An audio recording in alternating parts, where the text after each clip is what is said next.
That from Staten Island on Saturday, where thousands marched for justice surrounding the police-related deaths of Michael Brown and 43-year-old Eric Garner, who of course died after being put in an apparent chokehold by an NYPD officer for allegedly selling loose cigarettes. The protesters called for the arrest of the police officers responsible for the deaths. They also spoke out against what they're calling broken police tactics. And Dominic, you were there on Staten Island Saturday. What was your takeaway from the event? Well, one, Andrew, thousands turned out, as you mentioned, and there were many mothers and fathers with their teenage sons. I found that pretty interesting. Elected officials were there. It was a very diverse crowd. That was also interesting. To their credit, the NYPD, Andrew, proved to the country on Saturday, I witnessed this firsthand, how to handle a demonstration. No riot gear, not a single arrest, and no injuries. Protesters also chanted, "I can't breathe," Garner's last words before he collapsed. The demonstration included Governor Cuomo's rival in the upcoming Democratic primary and even the union president of the United Federation of Teachers, who came under fire for attending. Mr. Mulgrew, you took some heat from some other unions for being at the rally. Why did you decide to turn out? Because it's time for us to try to turn these horrendous incidents into something that we can help teach in terms of moving communities forward. And, you know, people are uncomfortable. This is a difficult issue. But this is not the first time it's happened. And we've said it's time to try to figure this out and say, let's put the cards on the table for everyone. Let's really try to be open, honest, and transparent and have that difficult conversation, because the people in the community want their community to be safe. They want to work with the police. The police that I know want to work with the community. So when these things happen, the last thing we need is to allow forces to polarize the people who want to get the right things done. But it's sad, because there are always people who think that if you question or if you say that you're attacking them. And we're not attacking them. We're trying to say we can do better. And I don't want this to happen again. Your fellow brothers in the union movement, as you well know, the police unions, they were very upset that you were at the rally. Yes, they were very upset. Well, the police, I called the police, the head of the police union, and I told him, you know, this was a different type of rally. There's a lot of anger out there, and we're going to have to let the air out of that balloon. But at the same time, you will hear over and over again, as people heard at the rally, that we are not here to attack the police. We support the police, but we need to have these tough conversations. And that's what you heard over and over again at the rally and the speakers. I'm a little surprised that you were at the rally. Why did you turn out?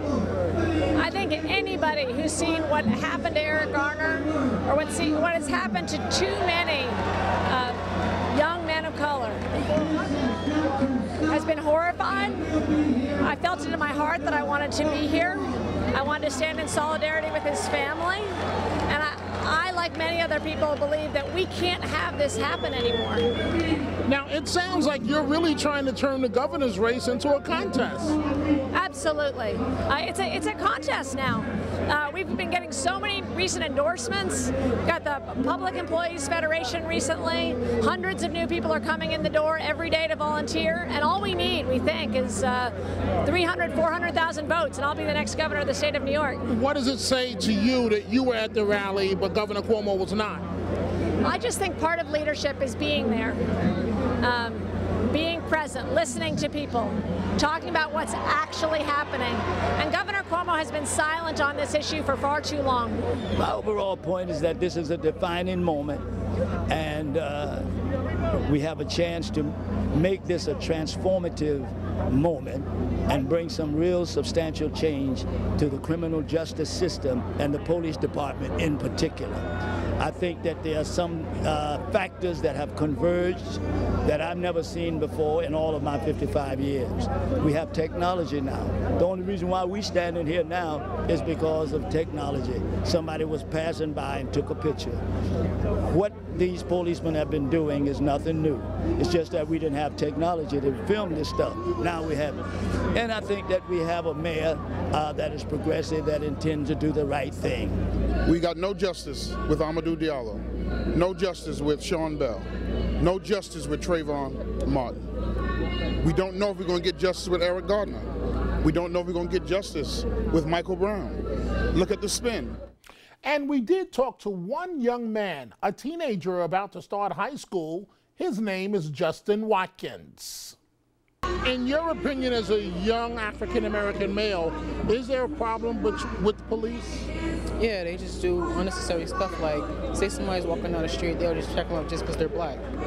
But anyone else, they'll just let them walk right past. And it's not, it's not fair to us. Like, we're supposed to be able to walk through the streets without being pulled over to the side like that. So I know what to do if I get pulled over to the side. I'm gonna stand there and just let them check me. I know my rights as a citizen, and I know to get your badge number and your name. But you do feel there's a problem? It is a problem. How do you fix it? Protests like we're doing right now, like march and all that. Now, Andrew, former Governor David Paterson was one of those up front at this march, and I was a bit shocked when, as the former governor, when he had the opportunity to speak, he did say, and I'm quoting here, "We will not stop until somebody goes to jail." You know, I want to go back to the 14-year-old Justin Watkins, who you talked to just a second ago.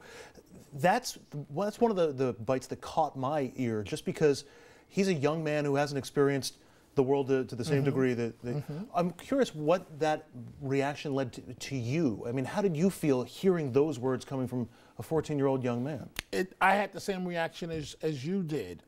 Normally, you're an adult when you develop hardened perspectives and opinions, but that's why we wanted to talk to some young people. I was really impressed. I saw so many mothers there with their young sons, very quiet, from all over the tri-state area. Frankly, I was shocked to see so many white people in attendance, holding up signs saying stop police brutality. But it did shock me that a 14-year-old child would have that strong of a perspective. Quickly, Dom, we know that rallies like Saturday's can either stoke tension or can ease tension. Which one do you think was the result? Definitely in the ease tension column. I don't think they're going to stop, but I think it was a great start, and the fact that it was peaceful was a sigh of relief for everyone involved. All right, after a quick break here on RFL, Dominic's exclusive interview with New York's former top cop as he talks about community policing and the handling of the Garner and Brown cases. It is Ray Kelly, and you'll only hear him on RFL next.